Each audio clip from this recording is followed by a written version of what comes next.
Hi, everybody, and welcome back to the Dental Implant Podcast.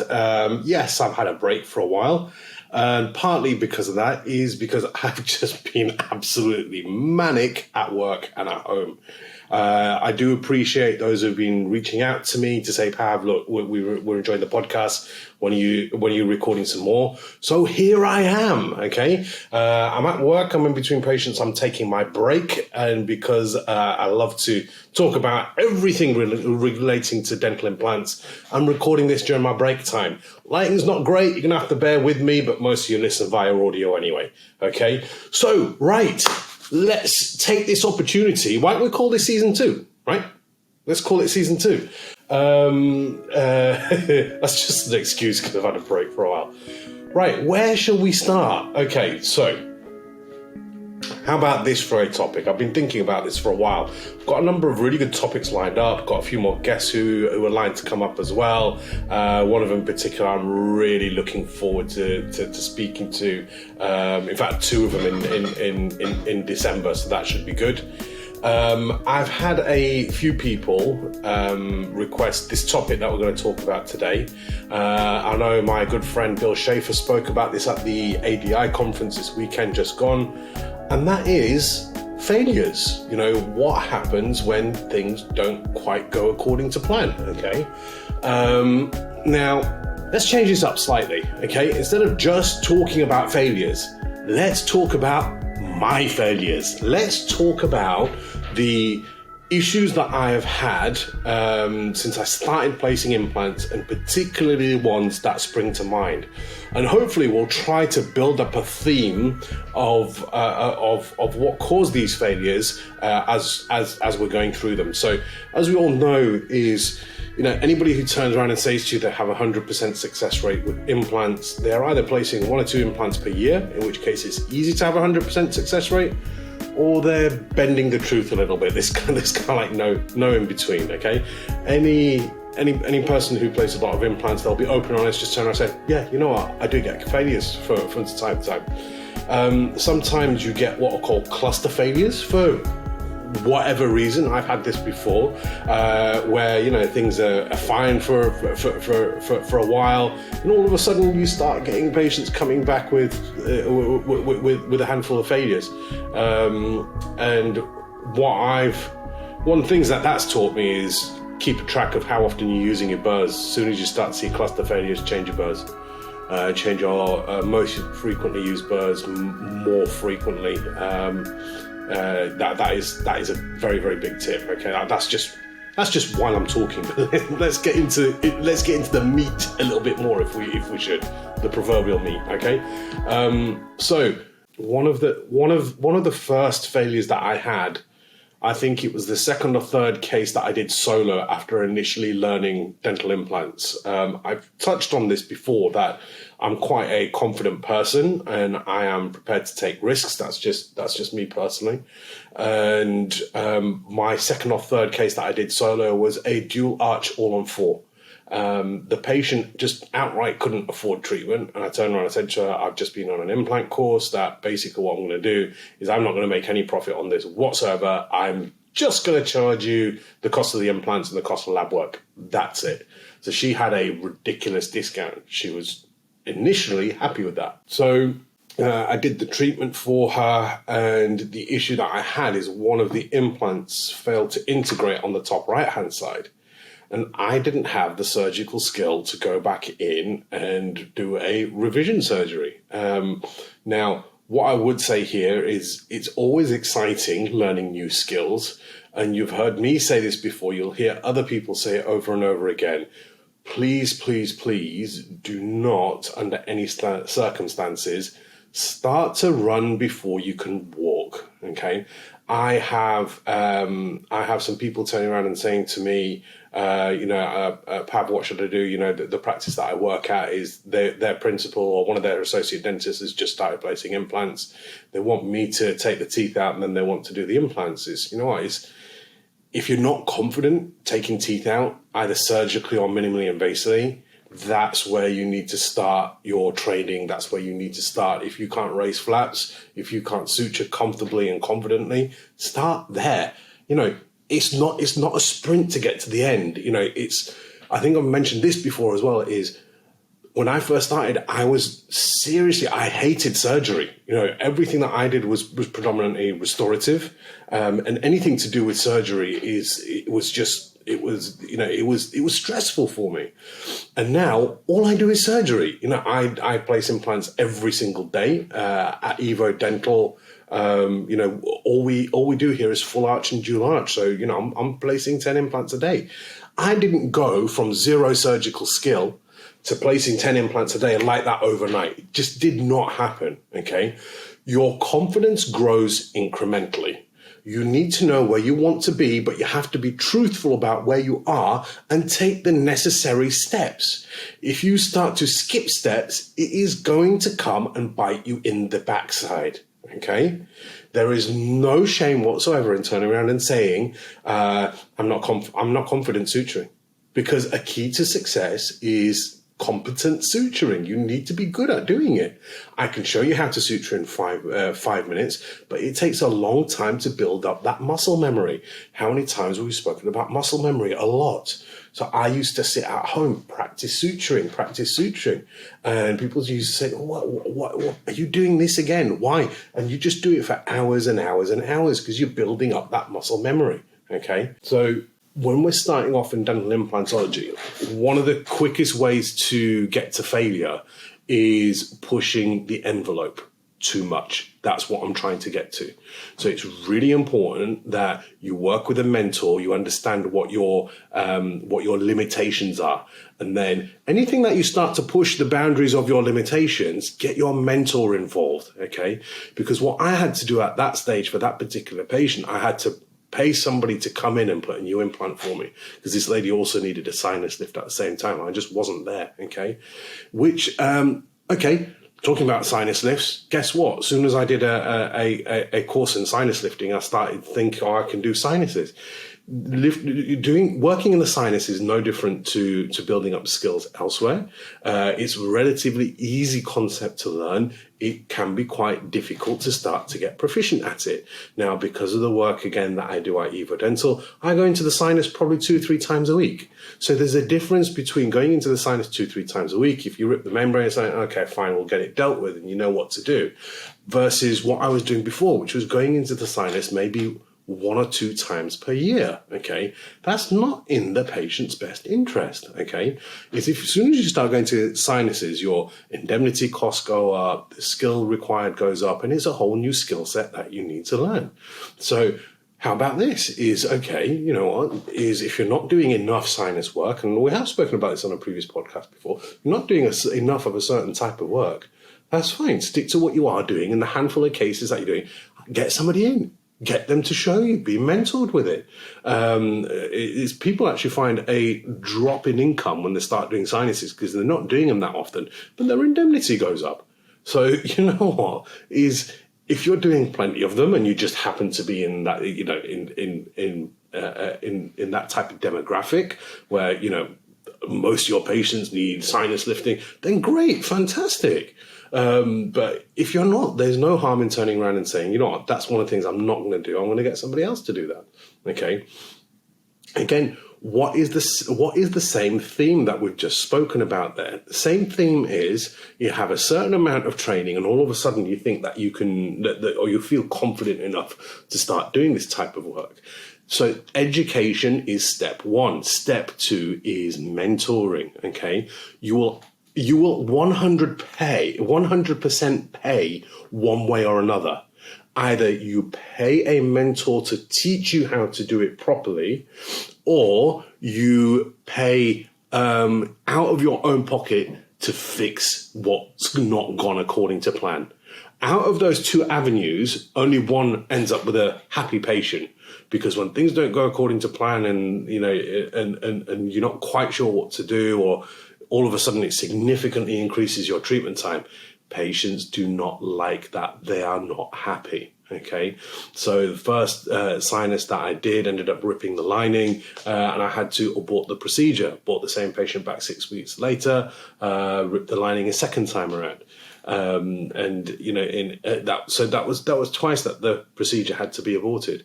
And again, it goes back to one of those things: appropriate education, appropriate mentoring. Okay, by getting good mentoring, you're going to find your skills will increase exponentially. Okay.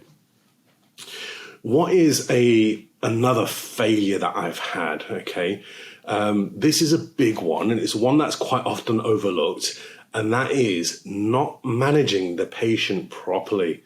The psychological journey of patients is very, very important, and it needs to be managed appropriately. Okay, this isn't just a fissure sealing or a filling that the patient's having done, and particularly when you start to place a lot of implants, you get quite comfortable and confident in yourself, and you forget how big a deal it is to the patients. And you need to understand that this is a big step for them. This is a big deal for them. So learning how to speak to patients, which is something that I spoke with Paul Homley before in the past, and learning how to put them at ease is actually very, very important. Is spotting patients who are red flags before you even do surgery. We always get that, don't we? We see some patients where we get that gut feeling internally, this isn't the right thing to do. When your gut tells you that, listen to your gut, okay? So I had one patient 2 weeks ago, okay?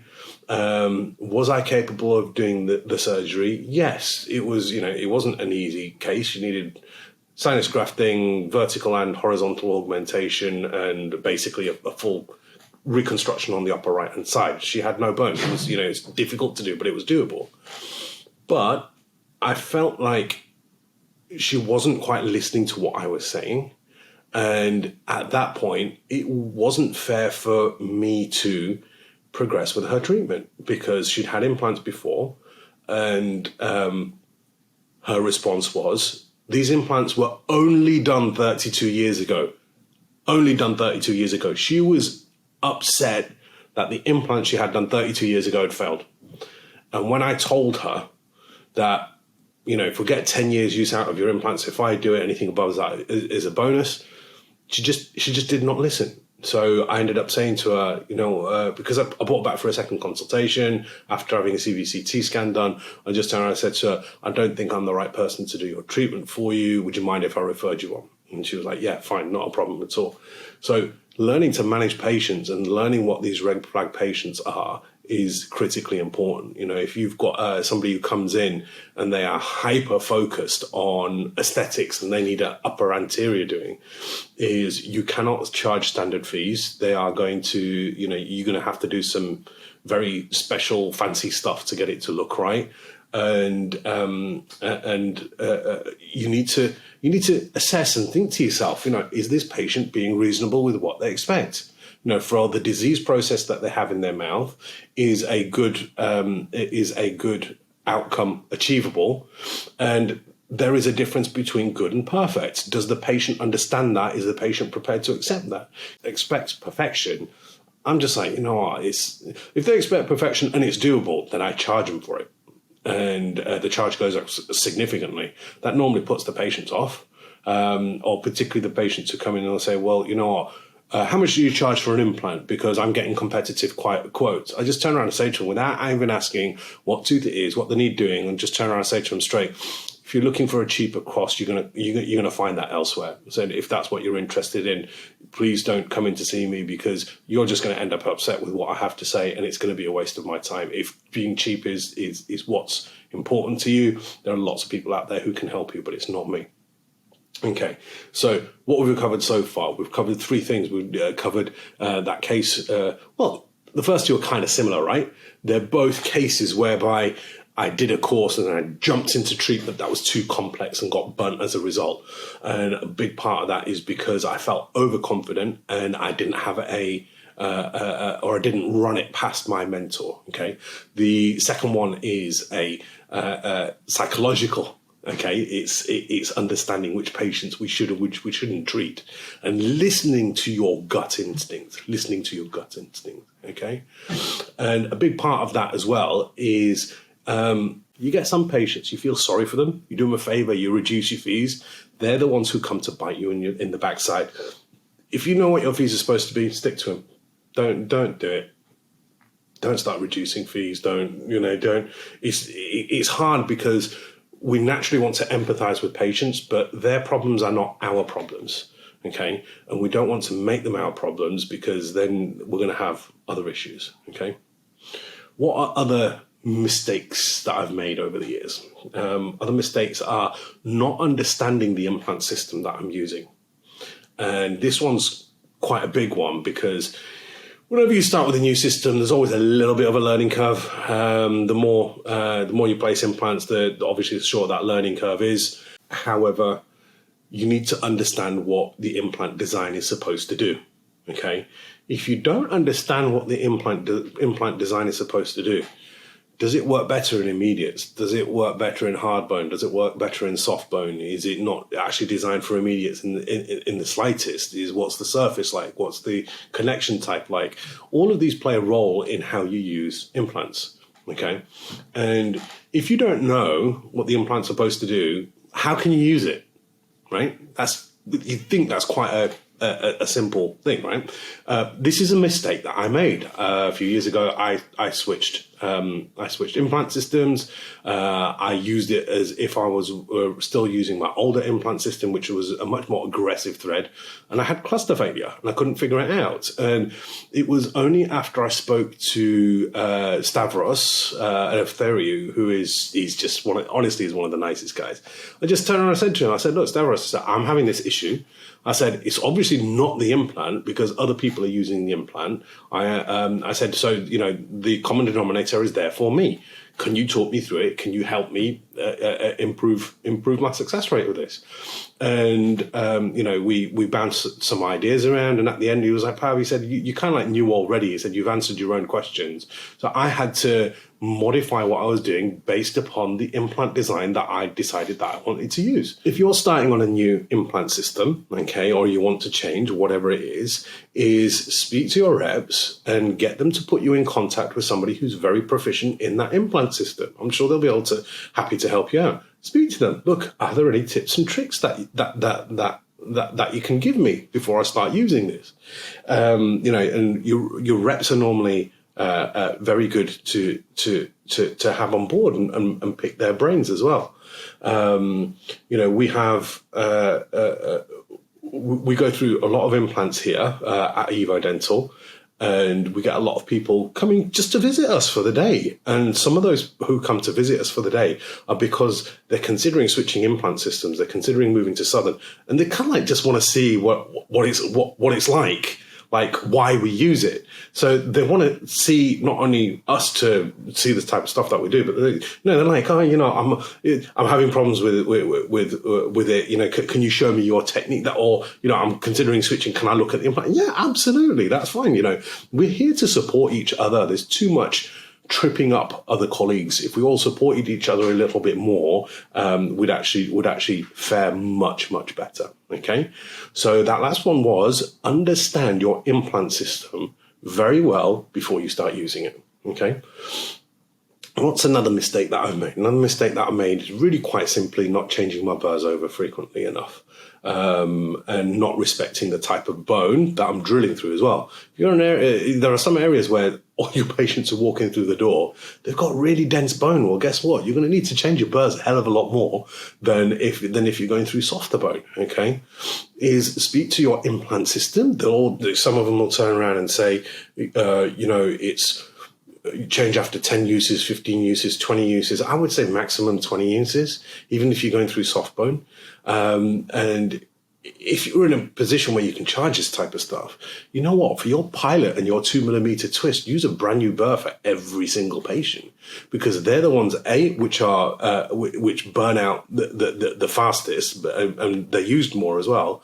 But B is if you're using brand new pilots and 2mm twists, well, that's in a lot of cases that's like the lion's share of your osteotomy done. The rest of it is just kind of like refinement, basically. So be very aware of how often you are, you're using your burrs. Okay. What's another mistake that I've made? As soon as you start to get comfortable and you think, I want to do immediate placements, I think I've got the skills, I want to start doing immediate placements. What happens? is you look at it and you go, everything becomes an immediate placement. You go, I'm going to immediate place on everything. It doesn't quite work like that. There are certain instances where you can't. And there are certain instances now where I will book a patient for immediate implant placement. And I will say to the patients that if I take the tooth out, not 100% happy, you're going to go delayed. And sometimes you push the boundaries a little bit too much. And whilst you can get the implant in and stable, is either the implant doesn't take or all the buccal bone, buccal plate disappears.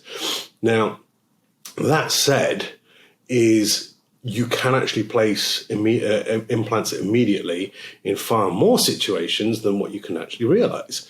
Because there's a technique called immediate dental alveolar restoration. Dr. Rosso, go look it up. It's phenomenal. Even if you have a buccal plate missing, you can still do an immediate placement. And anybody who tells you otherwise does not understand the biology. Okay, if you're doing, let's say you're doing upper premolar, whatever it is, and the buccal plate's missing, well, or if the buccal plate's really thin, because people are like, oh, well, it's bundle bone, it's going to disappear. Like, yeah, it is, but you know what? If that's the case, why don't you just raise a small flap, get rid of it, place the implant and graft at the same time? What's the difference? There is no difference, none at all. So you need to think biologically and mechanically, not just, oh, I read this textbook, that's the only way to do it. That's not the right thing at all, okay? What are other mistakes that I've made? Reusing components, healing abutments, pickups, things like that is, now it's brand new healing abutments, brand new impression copings, brand new lab analogs. Riaz Yar and I have discussed why this is so important before in the past. What's another mistake that I've made? Cutting fees for implants and then using a cheap lab. And I'm not blaming the lab. I'm not saying that, cheap labs are all rubbish or anything along those lines. I'm saying that it's normally given to somebody less experienced, or, it's if they're doing it cheap, they're doing it cheap for a reason, and it's not quite as refined, not quite as nice. And the issue that you have here is if you're starting off in implants and you immediately start charging the super high fees, or you may be in an area where you can't charge high fees, you've got to be sensible. If you use at least a reasonable lab, they'll get you out of hot water in a lot of occasions. So the lab that I use now, he's based in London. I get him to do all of my work for me, and I would say 9 times out of 10 just drops in, no occlusal adjustments, absolutely nothing. It's just beautiful, beautiful work. So choose your labs carefully. Just because you've been going to one lab for crown and bridge work for 10, 15 years doesn't automatically mean that they're going to have the skills to be able to do implant retained work for you, okay? What's another mistake that I've made? Not appreciating the difference between single implants and bridge work and full arch as well. The biomechanics behind sectional bridges is very different to single teeth. Even if you use a surgical guide, those implants are not going to be 100% parallel. So you've immediately got path of insertion issues. So then you need a plan on how to deal with those path of insertion issues. And if you don't understand any of that, please stick to singles at the moment, do a bit more education, speak to a mentor, etc., and start to build it up that way. Now we know the studies tell us that even with 100% guided surgery, and that's fully guided, including guided placement, that those implants, there is a 1 or 2 degree at least deviation from the planned position. So if you've got one implant here which is 2 degrees off, and you've got another implant here which is 2 degrees off, they might be off by 4 degrees. That's a lot. That's not going to give you a passive restoration. So how do you bypass that becomes the question. And particularly when it comes to full arches, is not giving the lab enough restorative space. So if you are doing an FP1, great. If you're doing an FP2, fine. If you're doing an FP3, then you need to give the lab adequate space. And there are some instances where you are limited by anatomy. Well, then what do? Well, then you need to speak to your lab beforehand and figure out exactly how you're going to compromise or where you're going to compromise, and come up to a mutual agreement before you do it. Nice thing again about Evo Dental is we've got our digital lab on board. All of our stuff's done digitally. Don't make any dentures, none of that stuff. Forget that stuff. But we can brainstorm digitally beforehand. So adequate restorative space. Another time where you'll get tripped up on that is particularly towards the back of the mouth, and you go, okay, fine, There's a ton of bone. Easy peasy. It's going to be fantastic. You put in your implant and then you take impressions and you look at your restorative space and you've got like 4 millimeters and your lab goes to you, what exactly do you want me to do here? So you need to understand exactly how much restorative space that you need and how you can create it. And if you can't create it, should you be putting an implant in that position? So this is all stuff that you need to bear in mind. Okay. What else? By the way, guys, I'm aware that I'm rambling. It's almost like kind of semi-deliberate, but I hope that you can see the theme of what's going on. Okay. Another big mistake is, and this is one that I've corrected more recently, is when you're starting a new skill, is not having a mentor. These mentors are here. You will pay them. That's absolutely fine. They're here to teach you. Don't do it that way. If you do it that way, you're going to make this mistake. And I know that because I've made those mistakes. You are paying for their experience, okay? And what it means is you'll get better faster, okay? That's it, period, end of discussion, okay? Don't try to run before you can walk. Don't just do a course, think that you can do everything, and do not neglect your mentor, okay? Is if you want to be really profitable, stick to the single implants. Just, you just market the hell out of it and bang, bang, bang, single implants. You'll become very proficient at that. Once you start to get up to Stexon's quadrants, send it out to somebody else. If you're doing enough of them, then yes, absolutely fine. But what will happen is just because you're proficient at singles doesn't automatically mean that translates forward into more complicated work. So if you're doing enough of that complicated work, fantastic, then you will develop mindset. Otherwise, it actually costs you money. Okay, the issue that we have as dentists, this is something that I've been guilty of in the past, is our ego gets in the way. Okay, so I've mentioned before I'm being trained to place zygomatics. My mentor is Greg Boyce-Varley, one of the most experienced zygomatic surgeons on the planet. And I'm not going to do any cases without him. We sit down, we brainstorm, we go through it. He's there over my shoulder, by my side, whenever we're doing any cases.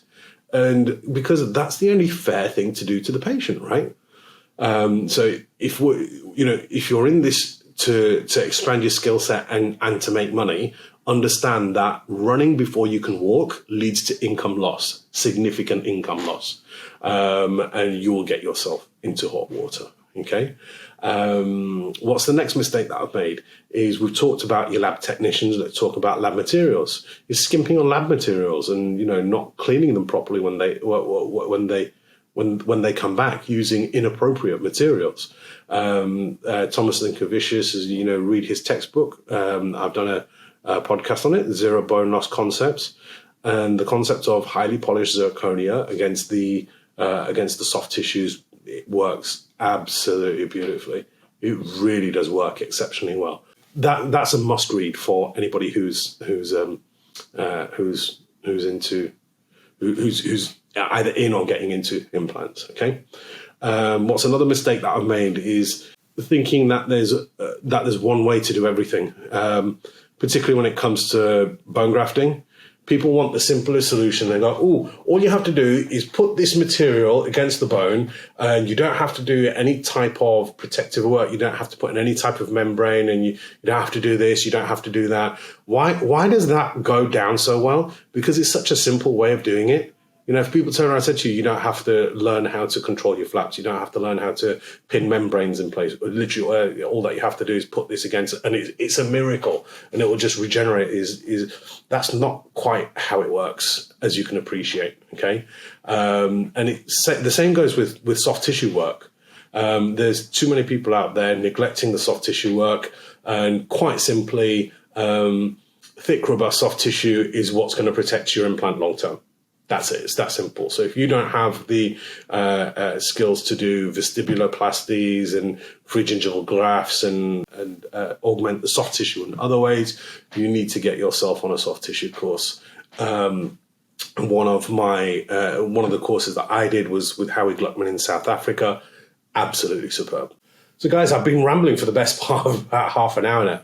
So a couple of things I'll probably finish off with, and I will start recording more pretty quickly for you. Firstly, if there are any topics that you want me to cover, please do let me know. Always happy. If there's anything weird and wonderful that you like the idea of that. And I'm not just like, it may be that, oh, Pav, I've come across this. What do you think of it? Or it may be that you do something frequently. It's like, let's get you on and, we'll hear about it, we'll critically appraise it. One of the next ones that I want to do is probably on corrosion of components, because corrosion's poorly understood, but it plays a massive impact long term on peri-implantators and health around implants.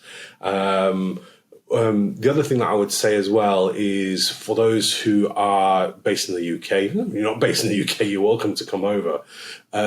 If you wanted to come and see what we do at Evo Dental, the doors are open. We can arrange what's called an Evo experience, where you come down for a day. If you want to arrange that, we've had lots of people come and have it done. And we've got clinics in Liverpool, Solihull, and Heathrow, which is where I work. We can arrange that for you. It's fine. It's not a problem. And in fact, let me give you the email address right now. Let me bring it up. Okay. So if you want to book an Evo experience, email angela.robinson@evodental.com. She will arrange it for you. So thank you very much, guys, for tuning in. I will be back very shortly with the next episode. Please, share this podcast across your networks so that other people listen to it, even if they don't really, place implants, even if they're not in dentistry. It just helps the numbers out. If you're on YouTube, please leave a like, please comment, please subscribe to the channel. It just really massively helps me out. Okay, so I've got some guests coming up that I'll be interviewing in December. I am back on it. I will be recording more. Please let me know what topics you want me to cover, and I will do my best to record those for you. So folks, thank you very much for your time. Enjoy the rest of your day, evening, whatever it is, and I'll speak to you guys soon. Bye.